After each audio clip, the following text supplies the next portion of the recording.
Shri Abhishek Banerjee ji. Budget বিতর্কে কেন্দ্রকে তুলোধনা তৃণমূল সাংসদ অভিষেক বন্দ্যোপাধ্যায়ের। কেন্দ্রের কাজকর্মকে রিভার্স রবিনহুড বলে মন্তব্য করলেন অভিষেক। Honorable Chairperson Ma'am and esteemed members of this august House, today I rise here not just to respond to the union budget that was presented by the Honorable Finance Minister for the year 2025-26, but also to expose the grand illusion it weaves. A mirage, a deception, or rather a golden deer budget. Well, all of you must be wondering, why am I referring to this budget as the golden deer budget? The 2025 union budget is nothing but a marriage moment from the Ramayana, an elaborate illusion designed to deceive. Just as the demon marriage took the golden form of deer to lure Ma Sita away, the NDA government has crafted a shiny, dazzling budget promising prosperity while hiding the economic catastrophe beneath. This budget might shimmer, but it's hollow as a treasure chest filled with air. It has flashy promises of tax cuts, economic growth, infrastructure hype to distract the common man, but beneath this illusion lies a brutal reality.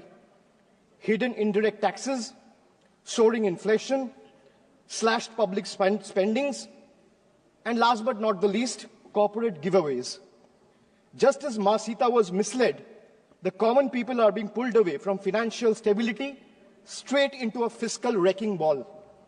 This government proudly proclaims no income tax for incomes up to 12 lakh rupees. But behind the scenes, they silently ensure the lost revenue is recovered through rising fuel prices, inflated service charges, hidden taxes on daily essentials, and the middle class, much like Lakshman warning Ma Sita, is skeptical, but BJP's propaganda and PR machinery is desperately working overtime to ensure that the common man and the people of this country still chase the golden deer anyway.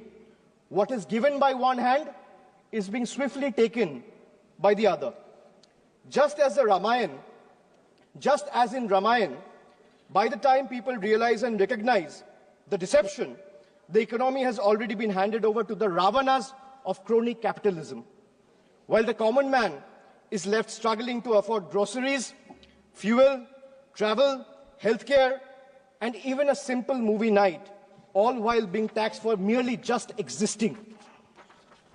Madam, the budget presented by the NDA government is a masterclass in half-truths, half accountability, half delivery of schemes, and half-hearted governance. From half-built houses under PMAY to half-achieved farmer income targets, the government continues to sell dreams while delivering only fragments of reality. Infrastructure projects remain half-finished, welfare schemes reach half the beneficiaries, and their failed economic policies cater to half the population, leaving the rest in uncertainty. This is not a vision for developed India. It's a half-baked agenda wrapped in propaganda. Make no mistake, much like demonetization, GST, and the draconian farm laws, the full extent of devastation will only be visible when the smoke clears. I'll start with half-truths. So the NDA government in Maharashtra launched the Ladki Behan. Ma'am, the NDA government in Maharashtra launched the Ladki Behan DBT scheme for women in Maharashtra just before the assembly elections last year to use it as a political bait. Now with the elections over, they have conveniently started scrutinizing beneficiaries, thus removing 60 lakh women from the scheme. This is yet another jumla running deep in your veins, and people see through this betrayal, and they are watching. Another betrayal, ma'am. Before the elections, the government promised a legal guarantee for MSP. After the election, the promise have disappeared without a trace. Madam Finance Minister is here, and I'm glad she's present in the House. She in her speech mentioned that, and she began her speech with a flourish on agricultural growth. But when it came to MSP, the one demand that every farmer of this country has raised, there was only silence. No legal guarantee, no relief from the crippling debt. Instead of waiving farm loans, the government has increased the Kisan credit limit, which essentially means handing farmers more debt than relief. Since 2014, and whatever data I'm quoting in the House, if the chair wants, I'll lay it on the table of the House before tonight. Ma'am, since 2014, in the last 10 years, there have been 1 lakh farmer suicide. That's 1 suicide every hour. These aren't just numbers. They're a grim reminder of a system that abandons those who feed the nation while they conveniently feed lies to the entire country.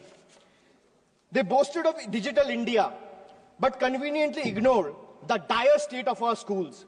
While flashy slogans flood social media, the harsh reality is PM Poshan remains stagnant, leaving millions of children without nutritious food. More than 50% of the children under the age of 5 suffer from chronic malnutrition, with 17% underweight, 36% stunted, and 6% wasted. A crisis screaming for attention. And yet, the budget for PM Poshan remains dejectedly inadequate, proving once again that the union government is invested more in headlines than hungry children. Another half-truth: before the elections, the NDA government or the ruling party, BJP, promised LPG cylinders for all.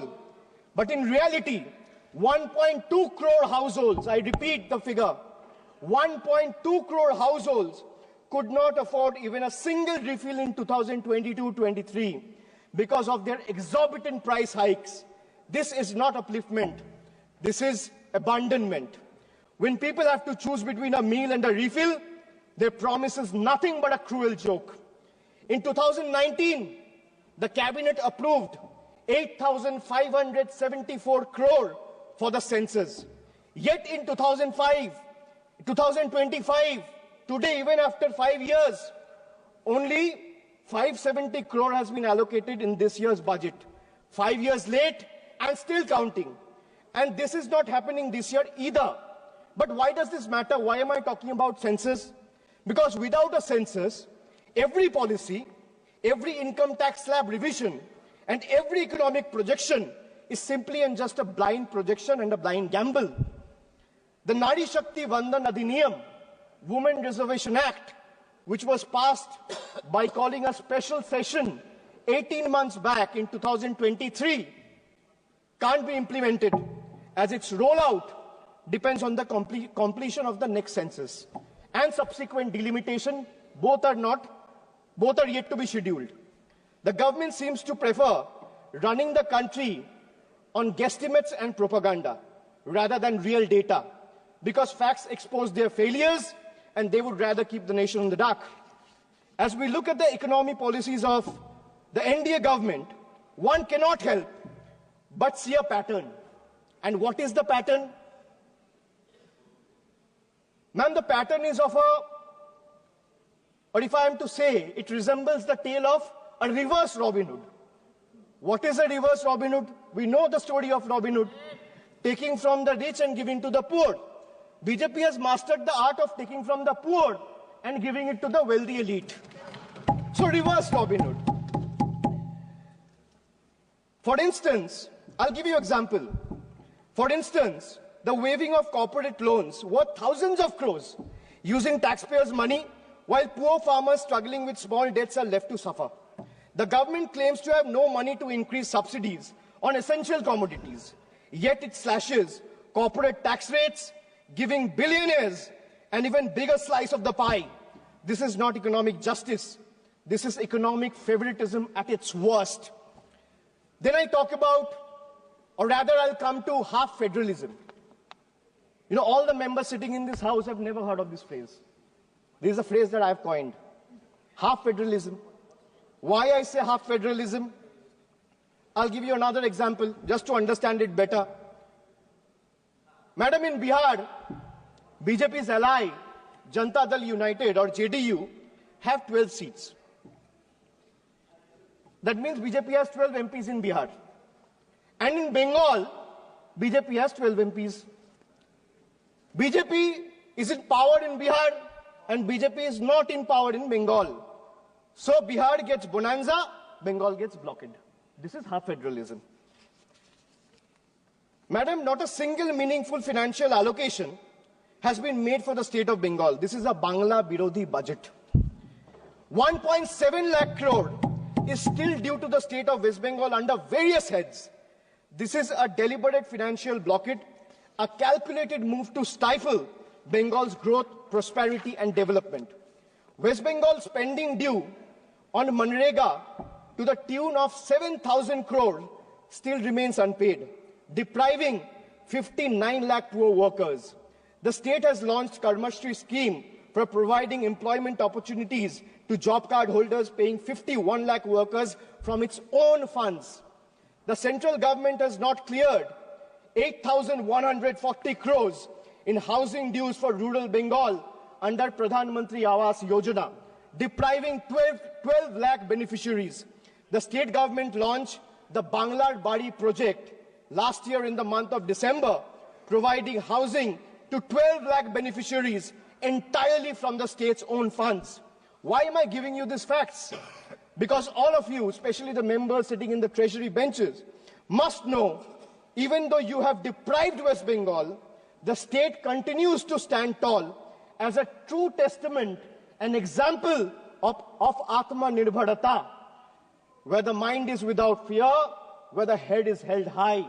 Chitto jeta bhoy shunno, uchcho jeta shir. While the center withhold funds and play politics with the people of Bengal and their livelihoods, Bengal refuses to beg. We build, we provide, we progress, we grow with or without their support. Bengal has more than doubled its export in the last 10 years. 57 lakh new MSMEs have been added, employing over 1 crore people. Bengal's handloom industry employs over 5 lakh workers, which is the second highest in the country. The state's broadband policy, formulated in 2020, resulted in investment of 7,500 crore in the telecom sector alone. Almost 3 lakh direct employment has been generated in IT companies. Bengal has over 88 lakh MSMEs, which is the second highest in the country. 1 out of 5 MSME are owned by women, which is highest in the country. 36% of workers in these enterprises are female, third highest in the country. Madam, now I'll come to health.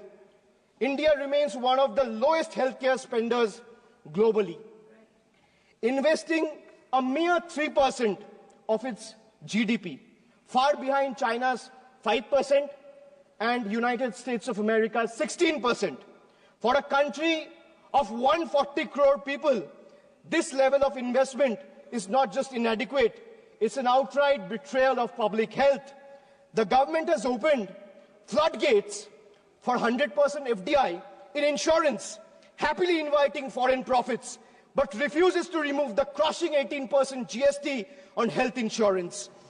So while the corporates enjoy free rein, the common man is taxed while they are fighting for their own lives. This is not reform. This is a rigged game where the poor and the downtrodden and the common people of the country are deliberately made to lose. Instead of strengthening government hospitals, this government prioritizes private insurance. Models like PMJAY, whose allocations shot up by 29%, essentially funneling public money into corporate pockets. Strengthening public health care could have benefited millions, but instead government chose to privatize healthcare under the guise of welfare. And if the government truly cared about public health, why has funding for mental health programs like National Tele-Mental Health Scheme has been slashed by 16%? Why is NIMHANS, which is the country's top health mental institute, facing budget cuts? The answer is simple. The government just doesn't care. If healthcare were a priority, this budget would be investing in real solutions, not just mere illusions. Under BJP rule, all of them combined, they excel in crafting headlines. But when it comes to hospitals, medicines, genuine public health investment, the reality is nothing short of an empty set. Madam, now I'll come to half minister. I spoke about half truths. I spoke about half federalism. Now let's talk about half minister. Because Our part-time railway minister is also juggling between two other ministries. One is electronics and IT, and the other one is information and broadcasting. Running the Indian Railways, which is considered as a lifeline for millions, is not a side gig, madam. But under BJP, governance has become a multitasking circus, delivering half-baked results everywhere. Why I say this? Because from the time this government came in, they have discontinued the railway budget. What they have done for safety, how many kilometers have been covered under Kavach? Between 2015 to 2024, there has been 678 consequential railway accidents, where more than 784 people have lost their lives, leaving more than 2,000 injured. No wonder tracks are crumbling, the tech sector is struggling, and the media is drowning in propaganda. Then, ma'am, I come to half-baked answers. I can ask 50 questions or 100 questions to the government, but let me ask only 5. Why did you promise the people of this country a $5 trillion economy by 2025? We are in 2025 today, in the month of February. And looking at the rate India is growing, that goal will not even be achieved by 2037. Forget about 2025. Why did you slash funds for LPG connection to poor households by 30% over revised estimates? Why have you slashed funds for crop insurance scheme by 25% over revised estimates? Why has the Data Protection Board of India given only 5 crore rupees when the cost of running Parliament for a single day is more than 9 crore rupees? Why has the budget allocation for minority affairs have been slashed by 57%, decreasing significantly from 1,575 crores in 24-25 to 678 crores in 25-26. These are hard facts. These are data. Ma'am, now I come to half accountability. After half truths, after half federalism, after half minister, after half baked answers, I come to half accountability. A government is expected to be 100% accountable. But this coalition government believes in half accountability. You all must be wondering, where is the other 50%? Well, that's conveniently covered by the Godi media.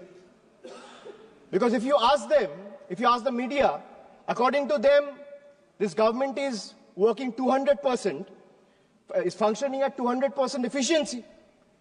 And in their world, in the media's world, there are no failures. Failures are invisible. Questions are forbidden. The only policy is propaganda. Ma'am, let me make just two quick points to prove their half accountability. In price rise, the food inflation in 2024 averaged at 8%. In October, food inflation was at 14 months high. The bottom 5% spends 66 rupees a day, while the cost of 2 veg thalis exceeds 150 rupees. Household savings have dipped to a 50-year low. In case of unemployment, youth unemployment is at a staggering 45%. 3 out of 10 graduates today are unemployed. Under PMKVY, only 18% of the trained candidates were placed. Over 90% of the workforce employed in the informal sector lack job security and benefits. Madam, now I'll come to half delivery. Now let me present before you a few examples of half delivered services. Time and again, this government has misled the people, making tall claims, but has failed to deliver where it truly matters. I'll start with Beti Bachao, Beti Padhao. Launched with much hype and fanfare to promote girl child education and welfare, yet over 80% of the scheme's budget was spent on publicity rather than spending it on the actual benefit for girls. Then I come to Jandan Yojana, bank accounts without bank services. Under the Jandan Yojana, 54.66 crore, that means 50 crore, 54 crore, 66 lakh accounts were opened. But 11 crore, 58 lakh accounts remains inoperative. And out of this 54 crore accounts, 33 crore 67 lakh accounts have balance less than 1,000 rupees. This is a perfect example of financial inclusion in paper, but financial struggle in reality. Ma'am, they spoke about doubling farmers' income, a forgotten promise. They promised to double the farmers' income by 2022. We are in 2025. But today, farmers are drowning in debt, facing stagnant crop prices, rising input costs, and no legal MSP guarantee. Pradhan Mantri Fasal Bima Yojana benefit insurance companies more than the farmers. Smart Cities mission, hype versus reality. They promised over 100 smart cities, but most projects today remain on paper or are rather incomplete. Basic infrastructure in many towns are crumbling while funds remain underutilized or diverted to beautification projects. They spoke about making in India. That means they spoke about revolutionizing the manufacturing industry. But what is the reality and truth of Make in India? More imports, less manufacturing. Local industry today struggles under the rising imports from China, inconsistent policies, and low capital investment. Instead of boosting domestic production, India's trade deficit with China has skyrocketed over the years. Unemployment, they promised about 2 crore jobs every year. But in reality, unemployment remains at a 45-year high. They promised houses for all by 2022, yet another broken promise. In 2015, a promise was made to provide every household a home by 2022. 3 years later, in 2025, as the deadline passed, millions still await promised homes, highlighting delays and unmet expectations. Pattern, if you look at the pattern, big announcement and half execution, or rather zero execution. From infrastructure to education, health to employment, BJP's governance is a pattern of half delivery. Grand promises, incomplete execution, and shifting blame when failures are exposed. This budget is like when I went through the budget, I was here when Madam Finance Minister presented the budget, but later I went through the budget document. Ma'am, all I realized is this budget is like those promises where you promise free meals, but charges exorbitantly for, giving a chair to sit, free water, service. So this budget is like a buffet that promises free meal, but charges exorbitantly for water, service, and cutlery. While taxpayers find momentary relief in minor reduction in income tax slabs, the government swiftly offsets these benefits through indirect taxes on fuel, essential commodities, rising road tolls, and higher consumer good prices driven by the increased GST rates. It's evident that these reliefs are nothing more than a mere illusion. Much like the Jio's once free data plans, attracting millions of users at a time, and then they raise the tariff sharply, which now comes monthly at a hefty price tag. The government claims to provide relief, but the reality for the middle class tells a different story. Let me give you another small example, and these are real examples. The government claims of an 80,000 tax benefit for an individual whose income is 12 lakh rupees annually. But it's nothing but a misleading farce. They thumb their chest about relief while simultaneously bleeding the common taxpayer dry through GST and unchecked inflation. A taxpayer in this income bracket, that means someone who is earning 12 lakh rupees annually, spends on essential categories like food, housing, education, healthcare, railway travel, air travel, transport, recreation, and each of these are subjected to steep GST rates under NDA's failed economic policies. The result, if you do a quick calculation, you will see that someone earning 12 lakh rupees ends up inadvertently paying 98,000 in GST. So the illusion of 80,000 tax benefit that BJP is desperately trying to sell, in reality is snatched away from GST alone. That means Someone earning 12 lakh rupees is inadvertently having to pay 98,000 rupees on the account of GST alone. Then you have surcharges, you have cess, you have toll tax, you have many other tax. You have STT, security tax. And why I talk about GST? Because whatever one required to exist, madam, from medicines to tea, from toiletries to toothpaste, from hair oil to cooking oil, from fuel to oxygen cylinders, from rice to sugar, from butter to ghee, from undergarments to footwear, from biscuits to even popcorn at the movies, everything is taxed. In fact, more is lost to GST than they claim to give back. To make matters worse, there are several other taxes like I mentioned. There is toll tax, there are security transaction tax, there are cesses, there are surcharges, and then there's inflation also, which continues to erode whatever little remains. With an average 6% annual inflation, if someone is earning 12 lakh rupees today, that will shrink down to 10 lakh in 3 years. The only thing that is not taxed, or is rather untouched, is BJP's list of misleading promises and their sheer incompetence. That's only untaxed. The budget remains completely failure, and the budget also reminds me from a scene from a popular movie of Three Idiots. All of us have seen the movie. It went very popular. And throughout caste, creed, and religion, everyone loved the movie. So, ma'am, the budget reminds me of the movie Three Idiots, where Amir Khan's character, Rancho, exposes the education system's obsession with rote learning over genuine understanding. Similarly, today's government reminds me of the deceptive college director virus. And the role of virus was played by, I'm not talking about the viruses present here, I'm talking about the college director virus whose role was played by Boman Irani. So the college director virus, what he used to do, he used to offer flashy numbers, grand schemes that prioritized ranking over real progress. Much like virus, the focus seems to be on the surface level over real achievements, presenting a polished image rather than addressing the true needs of the people.